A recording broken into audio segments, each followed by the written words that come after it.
आप देख रहे हैं। नमस्कार, उत्तराखंड विशेष देख रहे हैं आप और मैं हूं आपके साथ स्मारिका ठाकरे। कैबिनेट मंत्री सतपाल महाराज ने उत्तराखंड युद्ध स्मारक शौर्य स्थल पर वीरगति को प्राप्त हुए सैनिकों के सम्मान में चंदन वृक्ष का रोपण किया है और साथ ही जवानों को फूल अर्पित कर उन्हें श्रद्धांजलि भी अर्पित की है। इस दौरान कैबिनेट मंत्री ने कहा कि वीरगति को प्राप्त हुए वीरों को स्मृति चंदन के समान समाज को प्रेरित और सुगंधित करती रहे, यही इस चंदन वृक्षारोपण की भावना है।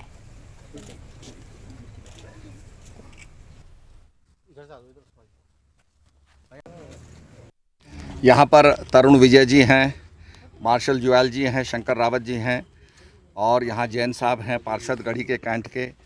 मैं उत्तराखंड युद्ध स्मारक शौर्य स्थल में शहीद सैनिकों के प्रति सम्मानार्थ चंदन वृक्ष का रोपण मैंने किया है।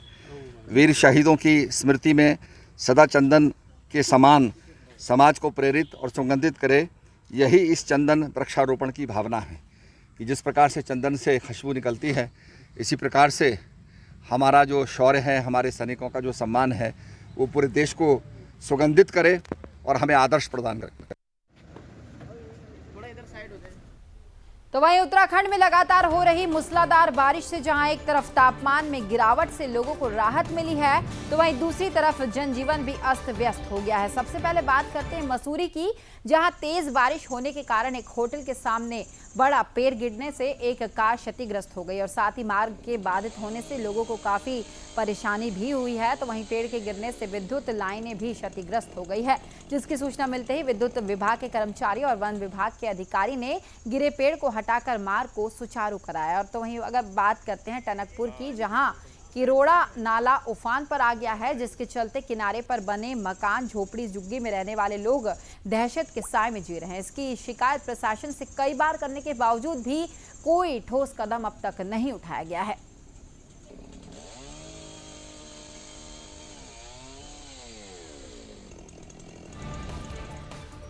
तो वहीं मसूरी में बढ़ते पर्यटकों की भीड़ को देखते हुए सरकार ने एसओपी जारी कर दी है, जिसके तहत होटल में रजिस्ट्रेशन, डोन स्मार्ट सिटी में रजिस्ट्रेशन और कोविड रिपोर्ट लाने के बाद ही मसूरी में प्रवेश करने दिया जाएगा। तो वहीं मसूरी में मौजूद पर्यटकों को हर हाल में कोविड नियमों का पालन कर मास्क अनिवार्य रूप से पहनने के साथ ही सोशल डिस्टेंसिंग का पालन करना होगा, जिसको लेकर प्रशासन और पुलिस ने नगरपालिका के सहयोग से माल रोड में संयुक्त चेकिंग का अभियान चलाया है। तो वहीं एसडीएम मनीष कुमार ने बताया कि सरकार की तरफ से जारी नियमों के अनुसार कोई भी व्यक्ति बिना मास्क के यहाँ नहीं घूम सकता। तो वहीं सोशल डिस्टेंसिंग का हर हाल में पालन अब करना ही होगा।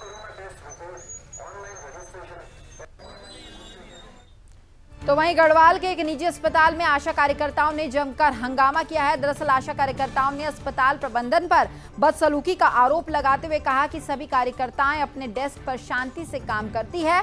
तो वहीं हेल्प डेस्क के जरिए दूर दराज से आने वाले लोगों की मदद की जाती है, लेकिन जैसे ही अपना काम करने अस्पताल आए, तभी अस्पताल के एक कर्मी ने उन्हें अपशब्द कहे और आशा कार्यकर्ताओं को बाहर जाने के लिए बोलने लगा, जिसका विरोध करते हुए आशा वर्कर्स ने अस्पताल के सभी कर्मियों से लिखित में माफी की मांग की है।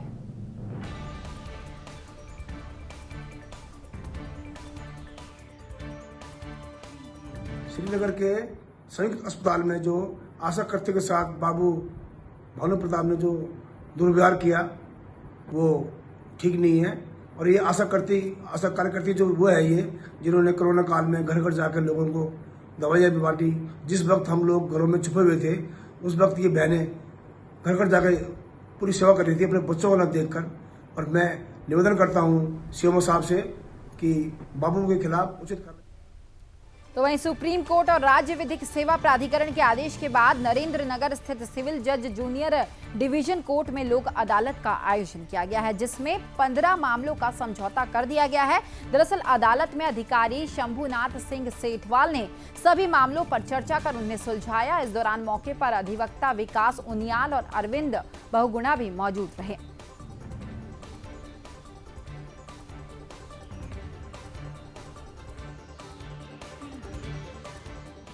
आज राष्ट्रीय लोक अदालत का आयोजन नरेंद्रनगर जिले की नरेंद्रनगर तहसील में कराया जा रहा है। यह लोक अदालत आज राष्ट्रीय लोक अदालत के कहने पे कराई जा रही है। इसमें हाईकोर्ट के भी दिशा निर्देशानुसार लोक अदालत कराई जा रही है।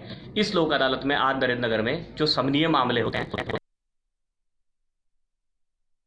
वहीं रुड़की के मत्स्य पालन दिवस के मौके पर मंगलौर के मत्स्य मंडी में सभा का आयोजन किया गया है, जिसमें कैबिनेट मंत्री रेखा आर्य ने शिरकत की है। आयोजन का मुख्य उद्देश्य लोगों को मछली पालन से प्रेरित करना है, जिससे लोगों को रोजगार मिल सके। तो वहीं कैबिनेट मंत्री ने कहा कि सरकार किसानों की दोगुनी आय के लिए लगातार प्रयास कर रही है और साथ ही लोग अपने क्षेत्र में ही मौजूद मत्स्य मंडी में मछली को खरीद पाएंगे।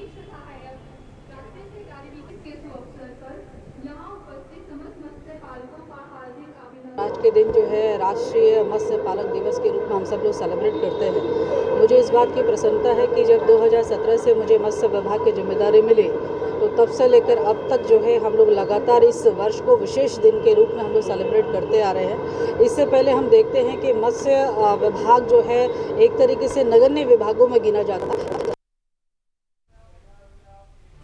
तो वहीं उत्तराखंड से एक राहत भरी खबर सामने आई है। आपको बता दें कि दिनेशपुर में कुछ दिन पहले एक डेल्टा प्लस का मरीज पाया गया था, जिसके बाद स्वास्थ्य विभाग ने मरीज के कांटेक्ट में आए 40 लोगों के सैंपल की जांच की। लेकिन अच्छी खबर यह है कि सभी लोगों के सैंपल की जांच कराने पर रिपोर्ट अब नेगेटिव आई है, जिसके बाद स्वास्थ्य विभाग की तरफ से बनाए गए कंटेनमेंट जोन को खोल दिया गया है, जिसके चलते स्वास्थ्य विभाग समेत आम जनता ने राहत की अब सांस ली है।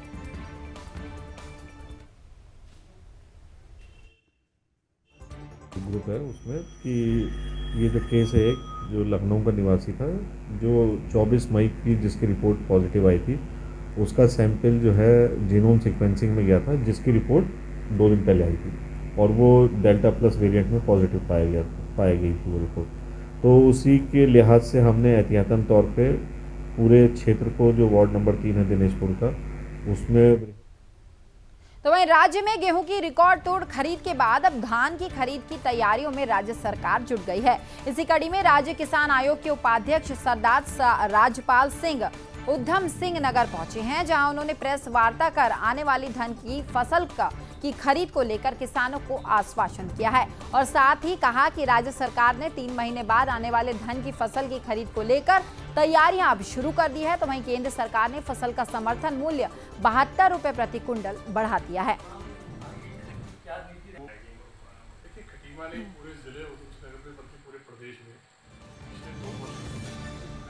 अभी से मीटिंगें शुरू हो चुकी हैं और अभी से तैयारियां शुरू कर दी गई हैं, क्योंकि अक्टूबर में धान की खरीद सुचारू रूप से शुरू हो जाती है और हमारा प्रयास रहेगा कि जो व्यवस्था पिछली बार थी उससे भी अच्छी व्यवस्था इस बार किसानों को दी जाए, ताकि किसानों का पूरा जो धान है वो MSP पर खरीद की जाए।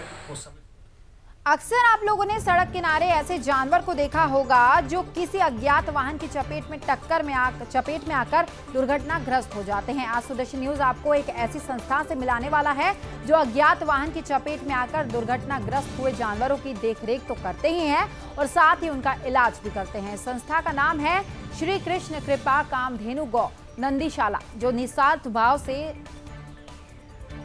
सराहनीय काम कर रही है। आपको बता दें कि सड़क किनारे किसी भी वाहन या बीमार हालत में पड़े गौवंश या अन्य जंगली जानवर को अपनी गौशाला में लाकर उनके उपचार और भोजन की व्यवस्था यहां की जाती है, जिसकी सहायता के लिए अब हरिद्वार की महिलाओं की तरफ से बनाए गए सामाजिक समूह इनर व्हील क्लब आगे आकर पशुओं के चारे की सहायता करता है।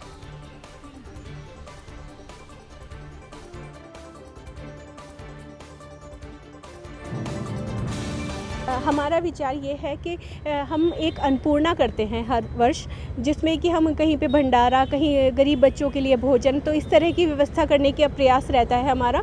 तो इस बार हमें इस गौशाला नंदीशाला का पता चला, इसमें सारे पशु इंजर्ड हैं, तो हमें लगा कि जो अन्नपूर्णा हम करते हैं इनसे अच्छी अन्नपूर्णा हमारे लिए और क्या हो सकती है। स्टार्टिंग की थी तो हम सड़क में ही इनका ट्रीटमेंट वगैरह करते थे पशुओं का, और अभी तक हमने 2 वर्षों में लगभग 50 से 60 पशुओं को स्वस्थ करके गौशालाओं में भेज दिया। जो हमारे यहाँ से स्वस्थ हो जाते हैं हम उन्हें बड़ी गौशालाएं जहाँ पर इनकी देखरेख अच्छे से हो, उन्हें वहाँ पर शिफ्ट कर देते हैं और एक अच्छी ऊर्जा सी हमें मिलती है जब हम किसी गौवंश को स्वस्थ करते हैं, किसी अन्य पशु को हम सही करते हैं, और इसमें सभी लोगों का सहयोग हमें निरंतर मिलता है। तो वहीं धारचूला में मोटरसाइकिल सवार ने अनियंत्रित होकर एक बाइक को जोरदार टक्कर मार दी, जिसमें बाइक सवार गंभीर रूप से घायल हो गया है।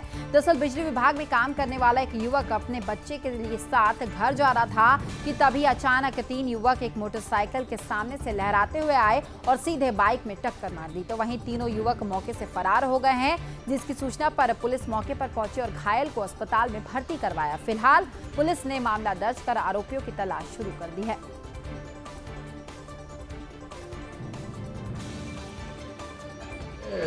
थाई में बहुत ज़्यादा चोट है, लेकिन हम लोगों ने स्टिच वगैरह कर दिया, फर्स्ट एड दे दिया है, लेकिन एक प्रिकॉशन के तौर पर उसको हम रिफ़र कर रहे हैं पिथौरागढ़ के लिए कि अगर मान लो अंदर इंटरनल ब्लीडिंग रात बिरात हो जाती है, कम से कम वहाँ ब्लड तो चढ़ जाएगा।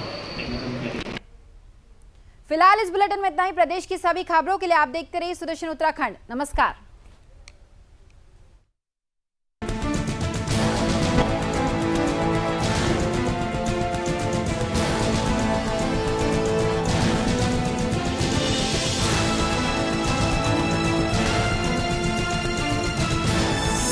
आप देख रहे हैं सुदर्शन न्यूज।